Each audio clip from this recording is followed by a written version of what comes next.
ഇന്ന് ഞാൻ നിങ്ങളെ പരിചയപ്പെടുന്ന വീടാണിത്. വളരെ ഭയങ്കര വൃത്തിയായിട്ട് സൂക്ഷിച്ചേക്കണ വളരെ നല്ലൊരു വീട്. ഇവർ താമസം മാറി പോണേന്, അതുകൊണ്ട് മാത്രം കൊടുക്കണേണ്. ഞാനിപ്പോൾ ഇവരെ ജോലി സ്ഥലത്തിനടുത്ത് ഫ്ലാറ്റ് ഒരെണ്ണം വാങ്ങിച്ചായിരുന്നു. അപ്പോൾ അത് കാരണം ഇത് കൊടുത്തിട്ട് പോണേന്. അത് ഏത് ഭാഗം വേണമെങ്കിലും നോക്കിക്കൂടാ, പക്കാ നീറ്റായിട്ട് ഫിനിഷ് ചെയ്തേക്കണ ഒരു വീട്. അങ്ങനെ ഇതിനകത്തോട്ട് കയറി കാണുമ്പോൾ നിങ്ങൾക്ക് മനസ്സിലാവും. ഇത് പെയിൻ്റ് അടിക്കാണ്ടിരിക്കണായിരുന്നു. അപ്പോൾ ഈ മഴയൊക്കെ തുടങ്ങിയാലാണ് പെയിൻ്റ് അടിക്കാൻ. ഞാൻ ഇപ്പം മഴ ഒന്ന് തോർന്നപ്പോഴാണ് ഞാനിത് എടുക്കണം. ഒരു വെള്ളക്കെട്ട കാര്യങ്ങളോ ഒന്നുമില്ല. നിങ്ങൾക്ക് സ്ഥലം കൂടുതൽ വേണമെങ്കിൽ 2 സൈഡിലും സ്ഥലം വേറെ കിടപ്പുണ്ട്. അത് വേണമെന്നുണ്ടെങ്കിൽ നിങ്ങൾക്ക് വാങ്ങിക്കാൻ പറ്റും. അപ്പോൾ എല്ലാവരും ഈ വീടിനൊരു ലൈക്ക് അടിച്ച ശേഷം വീഡിയോ കാണാൻ ശ്രമിക്കുക. ഞാനിത് എപ്പോഴും പറയണേന്.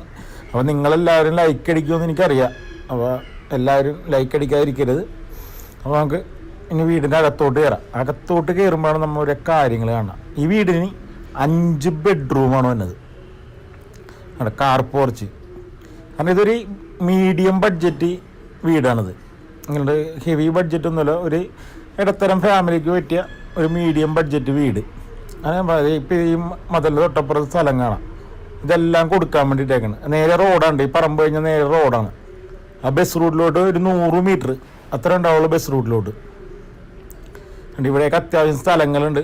പിന്നെ ചെടി കാര്യങ്ങളൊക്കെ നട്ടുപിടിപ്പിച്ചിട്ടുണ്ട്. അതായത് നമുക്ക് കാണുമ്പോൾ പുതുപുത്തൻ വീടാണെന്ന് തോന്നും. അതേ കൂട്ടാണ് എൻ്റെ സെറ്റപ്പ്. അതുകൊണ്ട് എന്ത് നീറ്റ് ആൻഡ് ക്ലീൻ ആണെന്ന് നോക്കിക്കൊണ്ടുണ്ട്. എൻ്റെ ലിവിങ് ഏരിയയും കാര്യങ്ങളൊക്കെ കണ്ടോ, എല്ലാവരും നല്ല മോഡേൺ രീതിയിൽ പണിതേക്കണ ഒരു വീടാണ്. കണ്ടാ എന്താ ഒരു ലുക്ക് നോക്കി. ഇതാണ് നിങ്ങളുടെ ലിവിങ് ഏരിയ വരുന്നത്. അത്യാവശ്യം നല്ല സൗകര്യമുള്ള ലിവിങ് ഏരിയ. അവിടെ ലൈറ്റിങ് കാര്യങ്ങളൊക്കെ ഉണ്ടല്ലോ, ഇടാഞ്ഞാണ്. ഇനി അടുത്തത് നിങ്ങൾ ഡൈനിങ് ഏരിയ വരുന്നത്. അത്യാവശ്യം നല്ല എല്ലാ സൗകര്യവും ഉണ്ട്. എല്ലാത്തിനും സെപ്പറേറ്റ് സ്പേസ് കാര്യങ്ങളെല്ലാം കൊടുത്തിട്ടുണ്ട്. അത് ഒരു ഇടത്തരം ഫാമിലിക്ക് നല്ലോണം താമസിക്കാം. കാരണം 5 ബെഡ്റൂം ഉണ്ട്, 5 ബാത്റൂം, അതിൽ 4 എണ്ണം അറ്റാച്ച്ഡ്. ഇതാണ് നിങ്ങളുടെ ടി വി ഏരിയ വന്നത്. ഇവിടെ നമുക്ക് ഇവിടെ നിന്ന് ടി വി കാണുന്ന കാര്യങ്ങളൊക്കെ നമ്മുടെ പ്രൈവസി. താഴത്തെ നിലയിൽ 2 ബെഡ്റൂമാണുള്ളത്. അത് നല്ല സൗകര്യമുള്ള ബെഡ്റൂമാണ് കേട്ടോ. നിങ്ങൾ ബെഡ്റൂമിൻ്റെ വലിപ്പമൊക്കെ കണ്ടുകൂട്ടാ. കണ്ടോ, അത്യാവശ്യം നല്ല വലിപ്പമുള്ള ബെഡ്റൂം. അതിന് കബോർഡ് കാര്യങ്ങൾ എല്ലാം ഉണ്ട്. ഇത് എല്ലാം അറ്റാച്ച്ഡ് ആണ്. മുകളിൽ ഒരെണ്ണം മാത്രമേ ഉള്ളൂ കോമൺ. കണ്ടോ, ഈ ഒരു കബോർഡ് കാര്യങ്ങളൊക്കെ കൊടുത്തിട്ടുണ്ട്. എല്ലാം നല്ല വൃത്തിയായിട്ട് സൂക്ഷിക്കണം.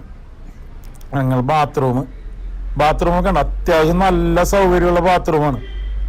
ബാത്റൂമിനൊക്കെ നമുക്ക് ഒരു കംപ്ലൈൻറ്റും പറയാൻ പറ്റില്ല. അതേ കൂട്ട് സൂക്ഷിച്ചേക്കണം. നമുക്ക് ഇതേ കൂട്ട് സൂക്ഷിക്കണം. ഇത്രയും ഭംഗിയായിട്ടൊക്കെ സൂക്ഷിക്കുന്ന വീട് കാണുമ്പോണ്ടല്ല നമുക്ക് അതിനൊരു സന്തോഷമാണ്. നിങ്ങൾ രണ്ടാമത്തെ ബെഡ്റൂം എന്നൊക്കെ പറഞ്ഞാൽ നല്ല സ്പേസുള്ള ബെഡ്റൂമാണ്. അത് എല്ലാ സൗകര്യവും കൊടുത്തിട്ടുണ്ട്. എന്നാൽ നല്ലൊരു പോസിറ്റീവായിട്ടുള്ളൊരു ഇതില്ലേ, ആ ഒരു ഇതാണ് ഈ വീട് കാണുമ്പോൾ നമുക്ക് ഈ വീടിൻ്റെ അകത്തോട്ട് കയറുമ്പോൾ നമുക്ക് ഫീൽ ചെയ്യണത്. കണ്ടോ, അത്യാവശ്യം നല്ല സ്പേസുള്ള കബോർഡ് കാര്യങ്ങളെല്ലാം ഉണ്ട്.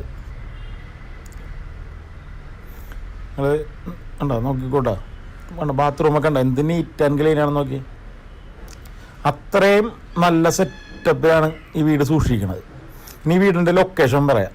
ഇത് ആലുവയാണ് ഈ വീടിൻ്റെ ലൊക്കേഷൻ തന്നെ. അതും മെട്രോ സ്റ്റേഷനിൽ നിന്ന്, ആലുവ മെട്രോ സ്റ്റേഷനിൽ നിന്ന് 4 കിലോമീറ്റർ. പിന്നെ അതേകൂട്ട് തന്നെ പോണ ഹൈവേയിലോട്ട് 2 കിലോമീറ്റർ. പിന്നെ അതുപോലെ തന്നെ എയർപോർട്ടിലോട്ട് 12 കിലോമീറ്റർ. അപ്പോൾ എയർപോർട്ടിലേക്ക് വന്നിറങ്ങിയ പുറത്തൊക്കെ ഉള്ളവർക്ക് വളരെ സുഖമാണ്. കാരണം 12 കിലോമീറ്റർ ഓട്ടോ വിളിച്ച് വന്നാലും വീട്ടിലോട്ട് വരാം. അങ്ങനെ മെട്രോന് പോകണവർക്ക് എല്ലാവർക്കും നല്ല സൗകര്യമുള്ളതാണ്. അതേപോലെ കിച്ചൺ, ഇത് നിങ്ങളുടെ ബാക്ക് സൈഡാണ്. ഇതിന് അപ്പർ സൈഡിൽ കിണറും കാര്യങ്ങളൊക്കെ അപ്പർ സൈഡിലുണ്ട് കേട്ടോ. കിച്ചണും കാര്യങ്ങളെല്ലാം കണ്ടല്ലോ നിങ്ങൾ. അത്യാവശ്യം സൗകര്യമുള്ളതാണ്, എല്ലാ ഫെസിലിറ്റിയും ഉണ്ട്. പിന്നെ ഇനി നമുക്ക് മുകളിലോട്ട് കയറിയിട്ട് ബാക്കി കാര്യങ്ങൾ പറയാം. സ്റ്റെയർ കേസിൻ്റെ ഹാൻഡിലൊക്കെ കൊടുത്തേക്കണത് കംപ്ലീറ്റ് സ്റ്റെയിൻലെസ് സ്റ്റീൽ.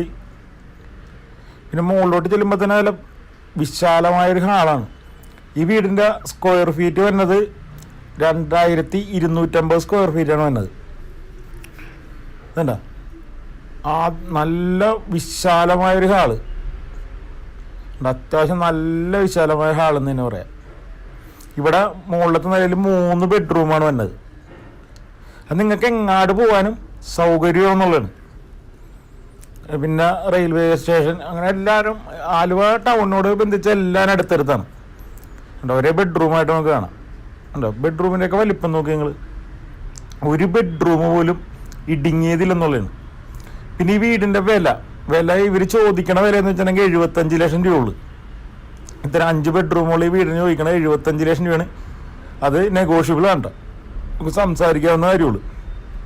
ഏതായാലും നമ്മളിപ്പോൾ പറയാൻ നമ്മളെന്തായാലും നമ്മുടെ വില നമ്മൾ പറയുമല്ലോ വീട് കണ്ടു കഴിയുമ്പോൾ. ഇപ്പം നിങ്ങൾ വീട് ഏകദേശം കണ്ടല്ലോ. പിന്നെ ബസ് സ്റ്റോപ്പിലോട്ടെന്ന് വെച്ച് കഴിഞ്ഞാൽ ഞാൻ പറഞ്ഞ ഒരു 100 മീറ്ററേ ഉള്ളൂ. 100 മീറ്റർ അടുത്ത് ബസ് സ്റ്റോപ്പ്.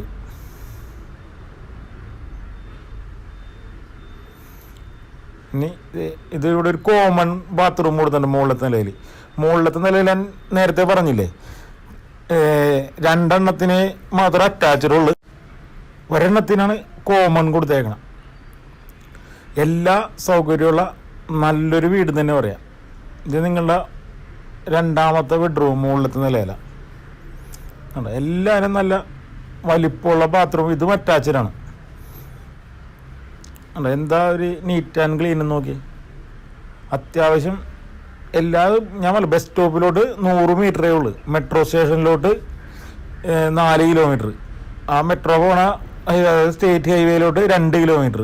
അപ്പോൾ എല്ലാം കൊണ്ടും നമുക്ക് ഭയങ്കര സൗകര്യമാണ്. അപ്പോൾ ആലുവയിൽ എറണാകുളത്തൊക്കെ ജോലിക്ക് പോകണവർക്കൊക്കെ നേരെ മെട്രോൻ്റെ അവിടെ നേരെ മെട്രോ കയറി എവിടെയാണെന്ന് വെച്ച് കഴിഞ്ഞാൽ പോവാം. തൃപ്പൂണിത്തുറ വരെയും പോണവർക്ക് പെട്ടെന്ന് പോയി പെട്ടെന്ന് വരാൻ പറ്റും. ഇത് 3ാമത്തെ ബെഡ്റൂം മുകളിൽ തരാം. അപ്പോൾ നമ്മുടെ 5 ബെഡ്റൂമായി ഇപ്പോൾ. അതിനും കബോർഡുണ്ട്. ഇവിടെ അവർ ഈ തുണി വിരിക്കാനും കാര്യങ്ങൾക്കൊക്കെയാണ് ഉപയോഗിക്കണം. കാരണം 4 ബെഡ്റൂം ഓൾറെഡി മതിയല്ല, ഇതിപ്പോൾ 2 എക്സ്ട്രാ ഉള്ളതാണ്. ഇവിടെ ബാൽക്കണി കൊടുത്തിട്ടുണ്ട്, ഒരു ചെറിയ ബാൽക്കണി ഉണ്ടോ. അതിൻ്റെ ഫ്രണ്ടിലൊക്കെ നല്ല നല്ല വീടുകളാണ്. ഇവിടെ അപ്പടെ ഈ ഒരു ഇതിനകത്തൊരു ലൈനിൽ ഇപ്പം 3 വീടേ ഉള്ളു. അപ്പുറത്തെ ഒരെണ്ണം ഒരു ജഡ്ജിയാണ് വാങ്ങിച്ചേക്കണം, അതിൻ്റെ പണി തുടങ്ങിയിട്ടില്ല. ഇതിൻ്റെ അപ്പുറത്ത് ഇവിടെ 2 സ്പോട്ടുണ്ട്, ഇതിൻ്റെ ബാക്ക് സൈഡിലും 2 സ്പോട്ടുണ്ട്. ഇത് ഇവിടെ ഒരു ഓപ്പൺ ഏരിയ. പിന്നെ ഇതിൻ്റെ മുകളിലോട്ട് കയറട്ടെ, മുകളിൽ വിശാലമായൊരു സ്റ്റെയർ കേസ് കയറി മുകളിൽ ചെന്ന് കഴിഞ്ഞെങ്കിൽ ഇവിടെ ചെറുതായിട്ട് മഴ പൊടിയുണ്ട്. അല്ലെങ്കിൽ ഞാൻ അതും കൂടി പോയി കാണിച്ചാൽ നിങ്ങളെ. കാരണം അത്രയാണ്. സൈഡിലൊക്കെ നല്ല അടിപൊളി വീടുകൾ എന്ന് വെച്ചിട്ടുണ്ടെങ്കിൽ നല്ല അടിപൊളി വീട്, നല്ല അയൽക്കാരി, നല്ല ചുറ്റുപാട്, നമുക്ക് നല്ല കാമാൻ ക്വയറ്റായിട്ടുള്ള ഏരിയ, എല്ലാ സംഭവവും നിയറസ്റ്റ് ആയിട്ട് ഉണ്ടെന്നുള്ളതാണ്.